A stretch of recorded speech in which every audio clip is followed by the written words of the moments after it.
Hello, I'm Infamous Fear. What time is it? I have to go and do Infamous Queer now. Pride, pride, pride, darling, darling, pride, pride 95! I can't help but notice that it's been almost a year since I did a review of a film featuring prostitutes. It's been almost a year since I did a review of a film about prostitution. Yep, okay, we're good. So with that in mind, let us turn our attention to a true classic. A timeless tale of rags to riches, featuring a rapscallion orphan lad clawing his way up the ladder of society, eventually being taken in by a kindly older man who promises to provide for him. You know it. I know it. It was a musical. There are few tales more well-loved or well-known than that of Charles Dickens' literary classic, Oliver Twist. Ah yes, Oliver Twist, that timeless tale of prostitution and the exploitation of youth. Come on, as if you didn't think the way Fagin took on all those boys was just the tiniest bit suspicious. And Mr Brownlow randomly deciding Oliver was great? Okay, fine. I am talking about Oliver Twist, and I am talking about prostitution, but the adaptation I'll be discussing is a bit of a twist. That's literally what it's called. This is Twist.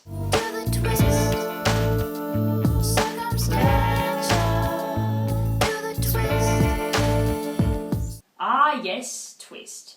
The directorial debut of one Jacob Tierney, this 2003 film is a unique take on the tale of Oliver Twist, transforming Fagin's gang of juvenile pickpockets into a flophouse full of miserable young hustlers shivering their way through a Toronto winter. How does this dark and gritty interpretation of the story of Oliver Twist change the meaning of the work? And more importantly, is it any good? There's nothing else for us to do except begin. Twist starts off with an introduction to our main character, one Dodge, who unfortunately does not appear to be very artful in this version. Dodge starts the movie by leaving the bedroom of some random guy and walking through the streets to the strains of a lame folk song. Clearly, the filmmakers were trying for something like this. Everybody's talking at me. I don't hear a word they're saying. And maybe they should have gone with this.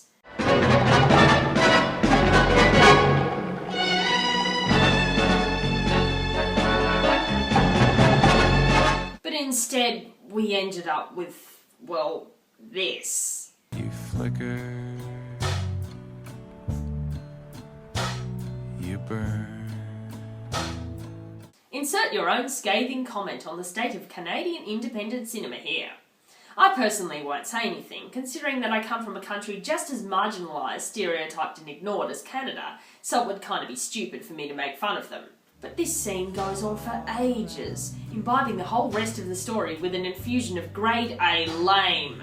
I understand that you can't just do a straight up rip-off of the opening of Midnight Cowboy, but couldn't you have at least chosen some better music?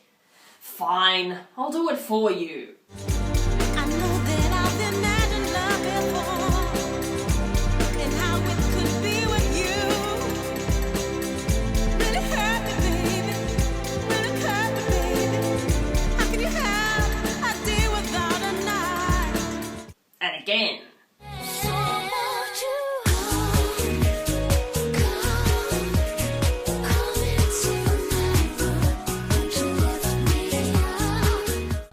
Okay, let's move on. Dodge goes about his business, checking in at the very lamely named Three Cripples Diner. It's lamely named because cripples are lame, and I made a lame joke about being lame and... Okay, I guess I better stop now. Anyway, the name is Dickensian sounding, but inaccurate, as I'm pretty sure there weren't any cripples in Oliver Twist. While they're in the diner, Dodge talks to Nancy, who mentions a car with seemingly ominous Quebec number plates. Nancy, I had a hard night. Was it that car from Quebec? I don't know what you're talking about. Hasn't this car with Quebec plates on it driving by you all the time? Take your coffee at least. Pay attention to this, as it won't be important later, even though they keep bringing it up as though it will be. Why did you tell Nancy? What are you talking about? The fucking car! Why did you tell her? The car! The Quebec car! The car I told you about! So, some of you may be wondering, where's Oliver Twist in all of this? Well, we'll meet him soon enough when we're flung unceremoniously into the next day, within the space of an abrupt cut. One thing you should know about Twist is that the passage of time in this movie is very free-form. I don't mean this in the way that Orlando is freeform, more that the editing doesn't exactly provide the viewer with any chronological clarity. Is this meant to be 3 minutes later? 3 hours? 5 months? 15 years? Who cares? So, 5 eons later, Dodge goes into a cake shop and sees the most ethereally beautiful boy in the world sitting there, seemingly waiting for something. Holy shit, this movie is Orlando! This love child of Andreja Pejic and Mia Wasikowska is none other than Oliver, but we don't get to meet him yet, because before he and Dodge even get to have any kind of conversation, the scene changes. Dodge goes off to do some business, and by business I mean shooting up, and then being told to get back to work by Fagin, his pimp. Nancy warns Dodge to go back to work as soon as possible, so that he can avoid the ominous Bill Sykes, who seems to have some kind of hand in the drug running and prostitution business. Also, we're told. Several hours of not working at all later, Dodge returns to the cake shop, only to find Oliver still sitting there. Who the hell sits in a coffee shop for 5 hours? I doubt it even has Wi-Fi! Anyway, Dodge manages to entice Oliver to leave with him, and the two begin talking. Yeah, and then the family after that I was with for 5 years. And that was a town right outside of Napanee. But they already had like 6 kids, so they just pretty much ignored me. And then they decided they didn't want any more kids, so... Now here, unfortunately, we come across another problem with Twist. Not only does this movie have an incredibly weird timescale, with scenes suddenly jumping into the future and waif-like boys sitting stationary staring at donut counters for hours, but this movie also has a problem with the way it expresses plot. Rather than being shown anything, every single thing is explained to us. Everything. Everything is put forth in dialogue. We don't get to see Oliver's torrid backstory, we instead just have to hear him talk about it with very little conviction. And then the family I just left, I was only there for a few months. He was an undertaker and I was helping in his shop. And he made me sleep in a coffin, and that was in Kingston. We don't see Bill Sykes threatening Nancy, we instead just have a hint of it happening. Don't say that, Bill. No, I'm not trying to... Okay, I'm sorry. The worst thing about this is that it wouldn't be so bad if these things were able to be communicated with any kind of impact and clarity. But as it stands, the story is muddy and would be nearly impossible to follow for anyone who wasn't familiar with the original Dickens tale. But in any case, let's return to the plot of Twist. Dodge takes the trusting Oliver back to the House of Fun, where Dodge is promptly beaten up for not working hard enough. He manages to pacify Fagin by telling him that he has a new boy for Fagin to prostitute. What are you talking about? I mean, I brought a kid home to show you. Where is he? He's right outside. He's beautiful. He looks like a David. One boy for sale. Dodge begins the task of grooming Oliver for the sex trade by engaging him in awkward conversation. So what do all the guys you live with do? We're hustlers. You know, like loose women. You mean hookers, right? Yeah. Right. I bet guys hit on you all the time, huh? Somehow this manages to work. Oliver decides that he may as well sell himself, presumably because it's much less boring than perpetually sitting in coffee shops. Will you show me how to do it? What? You know, like, show me how. Oh, yeah. That evening, morning, afternoon, week, Oliver finds himself on the street, having Dodge organise a client for him, from whom he receives the most freezing, boring blowjob I've ever seen in a movie. Oliver takes this relatively well at first, but after his John leaves, he shows his lack of stomach for the job. I guess this is one time that Oliver didn't ask for more. Well, either that or he's just puking at the terrible soundtrack. Sadly, the soundtrack doesn't let up, and neither does the work. Another client arrives and the two guys go with him. But the John doesn't seem to want sex, he instead just wants to have a conversation. Because this is Twist, and why would we show action when we can just talk? What's your name? Oliver? That was my father's name. Really? My mom told me I was named after my grandfather. What's that? It was my mother's. Can I see it? Oh God, this is Mr. Brownlow? Oliver's about to sleep with Mr. Brownlow? Well, this movie got gross suddenly. Okay, let me just stop you for a moment and remind you about the story of Oliver Twist. Doubtless it was unfair of me to expect everyone to know the story, and yes, everyone does, to an extent. Please Sir, I Want Some More, Fagin and the Pickpockets, Bill Sykes clubs a pregnant woman to death and then hangs himself, and In the original story, Oliver is taught to be a pickpocket by the Artful Dodger, and is then caught by the police on his first criminal mission. However, the man he was attempting to rob comes to his defence, and by the ridiculous contrivances of the Dickens universe, this man, Mr. Brownlow, turns out to be Oliver's long-lost grandfather. Oliver's mother was estranged from Mr. Brownlow and gave birth in a workhouse, where she died, thus condemning Oliver to a pauper's life, instead of the life of riches and respectability he deserved. Upon finding out Oliver's true origins, Mr. Brownlow takes him in and... The short answer is Mr. Brownlow is Oliver's grandfather, something they hint at very strongly in Twist. So let's see if this goes anywhere, and hopefully not in the way we were thinking. Back to the flop house. Oliver wants Dodge to share a bed with him, but Dodge refuses. So the two of them end up squashed together on the same couch. Well, that's sweet, in an incredibly dorky way. There's another mention of the guy from Quebec with his Quebec numberplates, who I'm still waiting to show up. Fagin, however, wants to prevent me from ever seeing this legendary Quebecois guy, who I'm beginning to suspect must be the lead singer from Simple Plan, simply because he's just about the only person from Quebec I can think of who could ever inspire such a knee-jerk reaction of dread. You don't know what it's like to be like me. How could this happen to them, indeed? The senator client tries his best to track Oliver down, leaving a business card for him with Charlie, another one of the hustlers. Oliver is warned not to contact the senator by Fagin, but begged to do so by Nancy. Oliver, this is not a good life. If someone gives you the opportunity to do something else, have the opportunities, for God's sakes, you'd be so stupid not to take it. While this is happening, Oliver finds Dodge shooting up, leading to one of the most revealing little slivers of dialogue in the whole movie. Do you work so you can do this? I do this so I can work.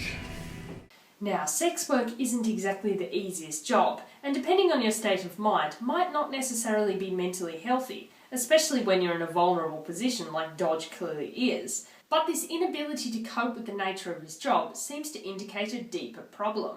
Oliver is moved and tries to show romantic affection to Dodge, whom he is clearly beginning to fall for, but Dodge violently rejects his advances.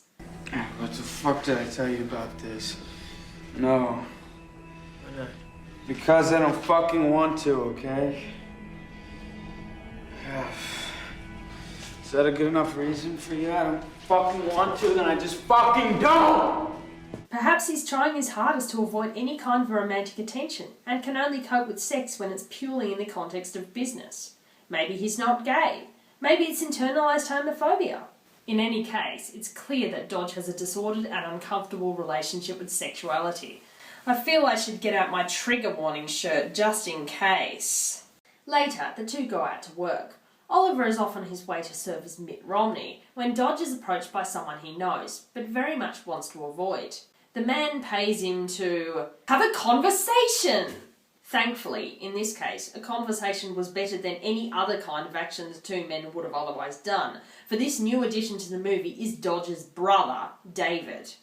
David hints at a nasty past the two shared, indicating a history of sexual abuse. I had no idea he was doing that shit to you. Yeah, bullshit. That is bullshit. I didn't. Yeah. I'm so sorry. You were supposed to be my older brother, you know? You're the guy supposed to protect me from that shit. However, he's what you might call less than understanding about Dodge's decisions and the life that Dodge currently lives. How can you live like this, man? It's like getting raped for a living. At least it's not a hobby anymore. Strangely, when David asks Dodge to return home with him, Dodge's response is less than enthusiastic. There's a brief interlude where Dodge tries to recruit another young man to the hustling business who turns out to not be anywhere near as innocent and trusting as Oliver. Dodge is beaten up and robbed, having to return to the flophouse empty-handed. Fagin isn't well pleased, hitting Dodge so hard that he passes out. While he's unconscious, Oliver comes to see if he's alright.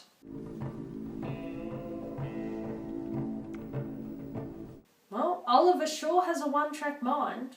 After he's tried his best to hypnotise an unconscious, unwilling Dodge into falling in love with him, Oliver goes off to the Three Cripples Diner, hoping to run into Nancy. But she's not there. She's dead. Who's dead? What are you talking about? Nancy.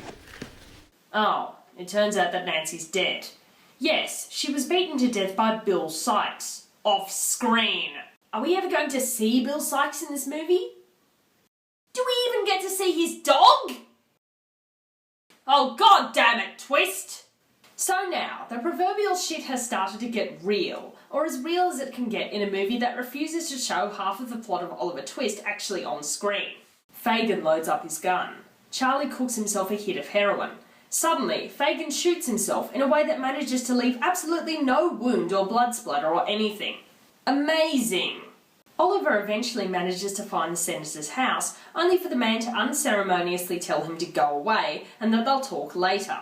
While this is happening, Dodge runs into his brother again, who reiterates the motto of Twist. I need to talk to you. Yes, you do. Please do. Please have another conversation. God knows it's infinitely preferable than seeing anything actually happen. David decides to be a real shitheel to his brother. I'm gonna get my master's degree, I'm gonna have a wife and kids, I'm gonna be happy. You know what you're gonna be doing? You're gonna be face down on a sidewalk somewhere OD'd on heroin. Unsurprisingly, Dodge isn't terribly happy with David's awfulness and tells him to fuck off. But David won't let him go just yet. No, there's something that he wants Dodge to do, something that he's paid for. And this time, it's not talking. Hey, give me the money. What if I say no? Then I'll probably get beaten to death. Give it to me. All right, I'll give it to you down there. Why? Fuck, I don't even care. Show me what you do. What? What are you talking about? You're a whore, and I'm paying, so show me what you do to deserve all this money. Fuck off, man. Fuck off. Give it to me.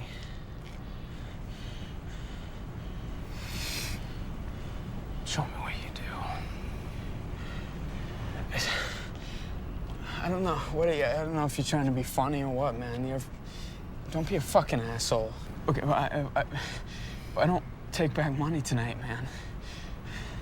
All right. Please. Then come on. Come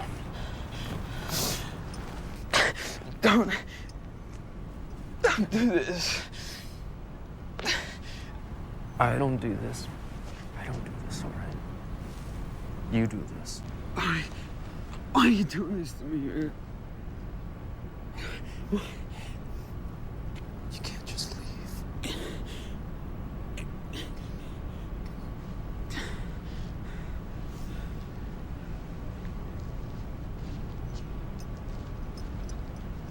Well, that's horrifying. So, the two main characters are now more or less emotionally shattered. Oliver is upset over the somewhat lesser injury of the senator's rejection, while Dodge is trying his utmost to recover from the fact that he was just sexually abused. Again. Despite his own problems, he tries his best to comfort Oliver, only to react violently when Oliver returns his affection.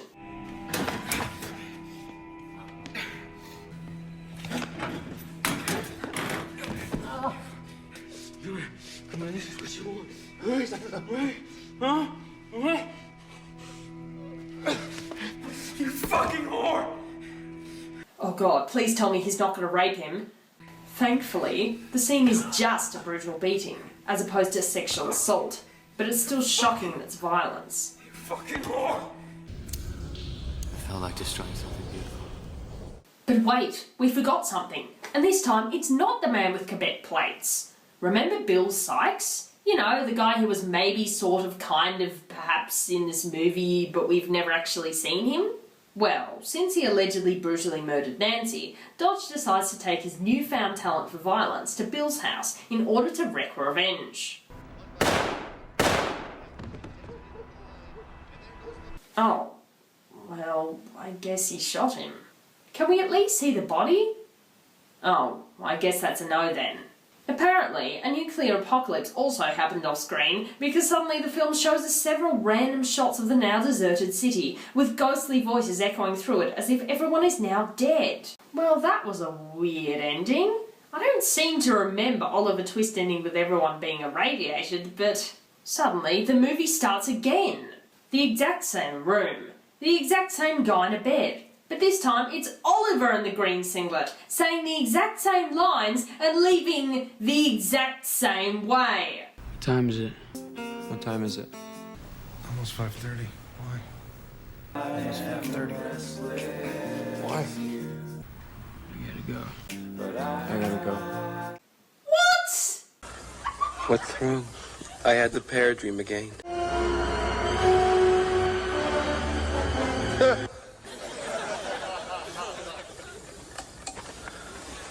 What's wrong? I had the pear dream again.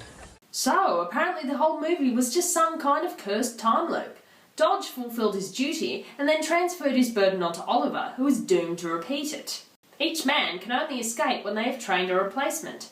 Yes, that's right, the whole of Twist was just a lead up to a giant reset button, and the exact same story will tell itself over and over and over again.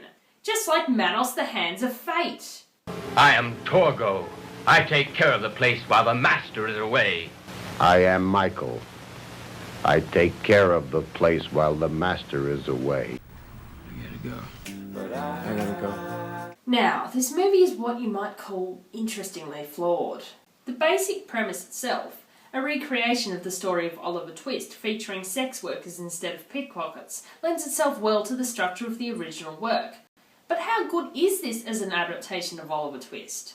This is an interesting take on the original text, at least in how it interprets the story. Charles Dickens' Oliver Twist can be best described as morally simplistic. Oliver succeeds in life, despite his trials and horrible circumstances, because he is pure, incorruptible and virtuous, unlike Dodger, who is more morally grey. The reason for Oliver's virtue, as opposed to Dodger's lack of morals, is not to do with any difference in their upbringing. The two boys would have been similarly unloved and deprived as children. No, the reason why Oliver succeeds while Dodger fails, why Oliver is rescued while Dodger is instead left to muddle along by himself as best as he possibly can, is because Oliver is born with good blood. Yes, the mere fact that his mother was from a wealthy family transferred moral fortitude to Oliver, so despite his childhood and his rough circumstances, he remains pure and innocent and is eventually rewarded. Nowadays, we know that much of a child's character is due to nurture, their upbringing, education and opportunities, rather than nature, the genetic makeup of their parents. So this kind of ridiculous idea of Oliver's goodness being due to his good family just rings hollow to modern ears. The amazing coincidences that whisk Oliver into a better life just seem contrived and stupid. In Twist, these coincidences never really happen. Oliver isn't magicked away into a perfect life of wealth and care and happiness, because even though he is delicate and innocent and lovely, that doesn't mean that things will necessarily work out for him. Dodge doesn't return his affection, and by the end of the movie, his spirit is crushed, he's disillusioned, and he's well and truly trapped, doomed to repeat Dodge's story. It's not exactly a positive interpretation of the story, but I actually quite like it, because there's very little chance that a boy in Oliver's situation would be suddenly rescued, no matter how pure of heart he is. As for the rest of the story, the parts that try their hardest to follow the plot of Oliver Twist are the parts that fall flat. The story with Bill Sikes does provide context, but it's shoehorned in and it's incredibly thin. Neither Fagin or Nancy are developed as characters, and Bill Sikes, well, he isn't even there at all. The best character in the movie, the most well-drawn and developed one, is Dodge. When you think about it, it's quite logical that he should be the lead of the story, considering that he's clearly more interesting than the pure and boring Oliver, especially in this day and age, when audiences hunger for anti-heroes. Again, Twist is best when it differs from the original story. Oliver's disappointment at his rejection by the senator and by Dodge is the most poignant emotion he expresses, and a definite change from how unengaging he was at the beginning. And he made me sleep in a coffin. And Dodge? Well, his storyline is the most effective part of the film. Dodge struggles throughout the movie with the fallout from a background of sexual trauma, a struggle that resurfaces both at the hands of Oliver's innocent attempts at romantic affection, and most horribly, at the hands of his own brother, a man who had probably been sexually abused himself. It's a dark turn for the movie, and far more dramatically effective than any of the deaths of the main characters, all of whom expire off-screen and without ceremony. The ridiculous ending scene, with Oliver replacing Dodge, seems pretty stupid at first, and does threaten to turn the whole movie into a Kids in the Hall sketch, but when I thought about it more, it makes a sort of twisted sense. There's a hint at the nature of abuse throughout this movie. It's a cycle. David abuses Dodge sexually, and Dodge abuses Oliver physically. The strange ending, with Oliver replacing Dodge, only reinforces the theme. We don't know whether Oliver will go on to abuse others himself, but we do know that the fallout from whatever happened to Dodge in his childhood will continue to affect him, and more than him alone. What draws viewers to this movie first off is the novelty of its premise. Gay prostitute Oliver Twist is just something that sells itself. It's ridiculous. It's also oddly logical. The relationship that Fagin has with his pickpockets and the theme of running a group of exploited criminals is easy enough to change into the relationship between pimp and prostitutes. It's such a logical leap to make that Twist wasn't even the first to make it. Yes, there's not one, but two completely unrelated gay prostitute Oliver Twist movies. I can't help but think that at least two young filmmakers watched My Own Private Idaho and viewed the dynamic between the group of cavorting young hustlers and the slovenly older Bob, and thought to themselves, hey, this is totally like Fagin and the Pickpockets. I should make a whole movie like this. Twisted is yet another gritty reboot of Oliver Twist, made a few years earlier, featuring drag queens and the music of Q Lazarus. Unfortunately, the sexually exploited youth in Twisted was an actual child, so... ugh. I haven't watched Twisted myself, so I can't tell you how it compares, but I can't help but think that one hustler Oliver Twist is more than enough for this world.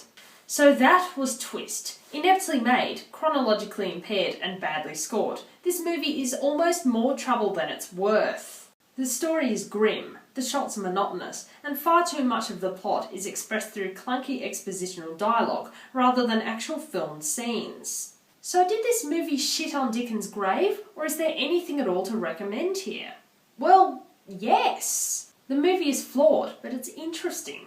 The relationship between Oliver and Dodge, the corrupted corrupting the innocent, is an inspired reinterpretation of the original story, and the elements of abuse in Dodge's backstory are brutal and disturbing. Even the amount of red herrings in the movie simply add to the reality of it, as, much like a bad situation in real life, things do not neatly resolve themselves, and no one is rescued. The implication of a time loop is stupid at first, but it certainly leaves you wondering. If you're an aficionado of prostitute movies, or you'd like to see a new and interesting take on Dickens' original tale, give it a watch. If you'd like to see a beautiful androgynous boy wandering around Toronto looking lost, give it a watch. However, if you suffer from seasonal affective disorder, it might be best to give this one a miss. And now, if you'll excuse me... What time is it? Almost 5:30. I have to go. Why did you do me? Why did you get done? And all the misery. You were an easy one. We fell into the night time. We fell into the